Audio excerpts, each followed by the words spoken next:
berikutnya Bunda atau Ukti ini, silakan Ukti Indri Giana ya untuk nanti akan dijawab oleh Ustadz Ahmad Khan, silakan. Yang ini nggak boleh saya yang jawab ya? Iya, biar Ustadz Ahmad Khan aja. Assalamualaikum warahmatullahi wabarakatuh. Waalaikumsalam warahmatullahi wabarakatuh. Saya Indri Giana, Ustadz Ahmad. Izin bertanya Ustadz, gimana dengan fenomena saat ini banyak orang tua yang ikut campur dalam pendidikan guru kepada muridnya? Karena banyak sekarang orang tua yang suka ngelapor ketika anaknya dididik tidak sesuai dengan keinginan orang tua. Seharusnya gimana sikap kita sebagai orang tua ketika anak-anak melaporkan kepada kita orang tuanya ketika dididik dengan tegas oleh gurunya atau sekedar dijewer telinganya ketika berbuat salah? Masya Allah, ini menarik pertanyaannya. Banyak sekali nih orang tua nggak terima datang ke sekolah. Paling nggak dijapri lah tuh gurunya ya. Silakan Ustaz. Ustaz Riza izin menjawab. Diizinkan Ustaz. Jamaah Damai Indonesiaku yang dirahmati oleh Allah Subhanahu wa Ta'ala. Ketika ada seorang murid, dia belajar apakah di sekolah, di madrasah, di pondok pesantren, ataupun di majelis taklim, belajar kepada gurunya. Lalu kemudian gurunya itu tegas kepada muridnya.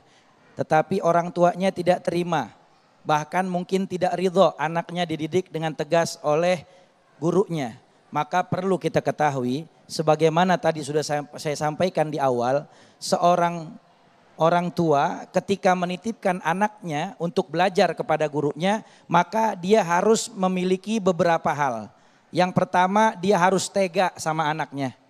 Karena seorang ibu kalau masukin anak ke pondok pesantren, ke madrasah, belajar di sekolah, tidak punya sifat tega kepada anaknya, maknanya biarkan dia dididik oleh gurunya. Ya, gurunya lebih tahu apa yang harus dilakukan oleh seorang guru untuk mentarbiyah, mendidik anak-anak muridnya. Maka kalau hal itu ada pada diri seorang ayah, seorang ibu, dia tega kepada anaknya, maka insya Allah, Allah Subhanahu wa Ta'ala bakal kasih kemudahan anaknya menuntut ilmu. Ada mungkin bapak ibu di sini yang bertanya, Ustadz mah enak, gampang, cuman ngomong. Tapi bukti gak? Demi Allah, saya punya anak 3. Yang 2 di pondok pesantren. Yang pertama anak saya perempuan, saya mondokin usia 8 tahun. Sampai sekarang masih mondok. Tadi mondok di Malang, dari Malang mondok lagi di Madura, sekarang lagi mondok di Pasuruan. Anak saya yang kedua, laki-laki, Syafiq. Umurnya 5 tahun saya pondokin di Malang, Jawa Timur. Sekarang umurnya udah 10 tahun. Udah di pondok kurang lebih sekitar 5 tahunan, hampir 5 tahun. Kalau dibilang gak tega, saya tega. Tapi kalau dibilang sayang, saya lebih sayang. Tetapi beginilah mendidik anak. Jangan sampai orang tua itu dia tidak punya sifat tega kepada anaknya. Karena kalau kita lihat di zaman sekarang, perkembangan zaman semakin rusak dan fitnah semakin menyebar luas. Anak-anak bocil sekarang masih SD aja, WA-an sama temennya yang perempuan, Mimi pipi. Mimi ayo kerja kelompok. Iya pipi, begitu. Coba bayangin Bu, zaman dulu anak perempuan lulus SD, masuk sanawiyah atau SMP, biasanya anak-anak umur 15 tahun baru pada beger perempuan.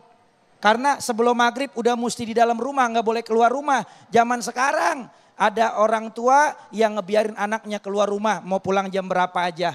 Dikasih sama orang tuanya. Saya curiga ada campur tangan martabak sama kue pancong. Ini zaman udah semakin parah ya. Makanya kita mesti punya sifat tega kepada anak kita di saat dididik oleh gurunya. Tetapi lagi-lagi saya katakan, guru tidak melakukan sesuatu yang bertentangan dengan syariat dan hukum. Tetapi kalau untuk kebutuhan mendidik, selama tidak membahayakan anaknya, dididik anaknya memiliki jiwa dan semangat yang kuat, maka seorang orang tua harus pasrah dan tawakal kepada gurunya agar anak-anaknya menjadi anak-anak yang soleh, anak-anak yang mempunyai ilmu yang insya Allah manfaat. Karena lagi-lagi yang paling penting bukan ilmu yang banyak, tetapi keredoan guru. Kalau guru redho, maka insya Allah ilmunya bakalan barokah dan manfaat. Amin, amin ya rabbal alamin. Terima kasih Ustadz Ahmad Khan yang telah memberikan jawaban sangat luar biasa sekali. Tetaplah bersama kami di Damai Indonesiaku.